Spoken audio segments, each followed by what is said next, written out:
बिस्मिल्लाहिर्रहमानिर्रहीम। अस्सलामु अलैकुम वरहमतुल्लाहि वबरकातुहू।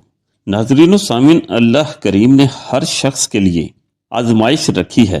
अता करने वाले भी रब्बिल आलमीन हैं और देने के बाद वापस लेने वाले भी, ताकि वो अपने बंदों का इम्तिहान ले सकें। इस्लामी रोशनी चैनल को ज़रूर सब्सक्राइब कर लें।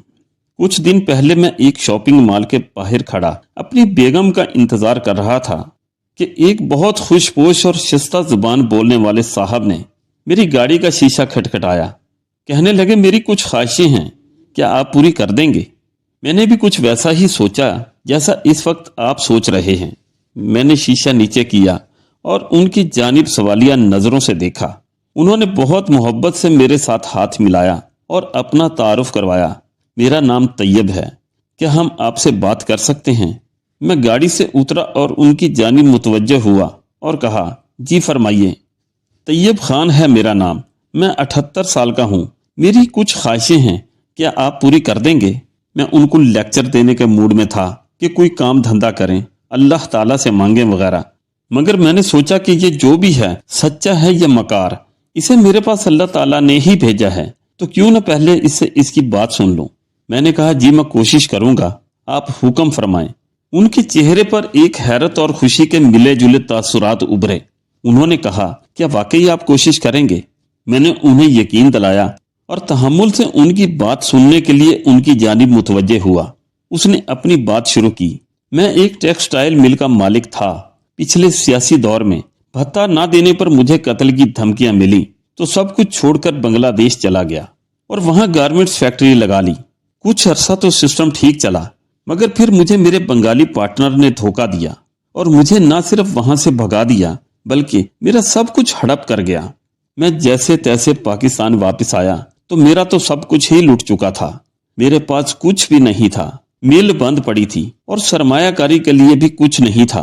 बड़े बेटे ने मिल अपने नाम करवा ली और मुझे घर से निकाल दिया। मिल की जगह उसने कॉलोनी बना दी।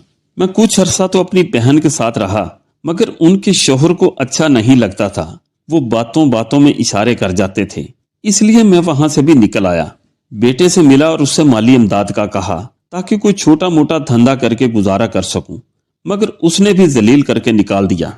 फिर मैं एक मस्जिद में गया और वहां के इमाम साहब से मस्जिद की खिदमत और बच्चों को पढ़ाने की दरखास्त की और रहने के लिए जगह मांगी, तो अल्लाह भला करे उनका कि वो मान गए। 4 साल से वही हूँ। कभी कभी दिल चाहता है कि बन ठन कर निकलूं और काफी पीऊं। मैं दिन में 3 कप कॉफी पीता था। कॉफी पीने का मुझे जुनून था। अब जब भी कभी 1-2 माह बाद दिल करता है तो अपनी वाहद पोशाक ये कपड़े पहनकर यहाँ आता हूँ और किसी एक शख्स को जो मुझे अल्लाह वाला दिखता है मैं कॉफी पिलाने की दरखास्त करता हूँ। मान जाए तो अल्लाह का शुक्र अदा करता हूँ और ना माने तो वापस चला जाता हूँ। क्या आप मुझे कॉफी पिला सकते हैं? मैं जमीन से जैसे चिपक कर रह गया था। मेरे रोंगटे खड़े हो गए थे, आंखें नम थी। मैंने उनका हाथ थामा और बेगम को फोन किया कि वो मेरे फोन पर ही लौटे, क्योंकि मैं एक दोस्त के साथ कॉफी पीने जा रहा हूँ। पास ही ग्लोरिया जेंस के कैफे पर ले जाकर मैंने तैयब साहब को उनकी पसंद की कॉफी और केक खिलाया। उन्होंने 2 मग पिए। हमने मजीद बातें नहीं की और खामोशी से कॉफी पीने के बाद बाहर निकल आए।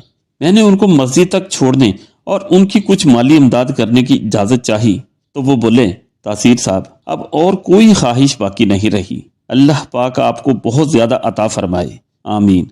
मुझसे मुसाफा किया और चले गए। मैं खड़ा उनको जाते हुए देखता रहा। वो बगैर पीछे मुड़े बहुत शान से चलते हुए मेरी निगाहों से ओझल हो गए। नाज़रीन व सामीन, किसी की ख्वाहिश की तकमील के लिए सोचा ना करें और हर किसी को लेक्चर भी ना दिया करें।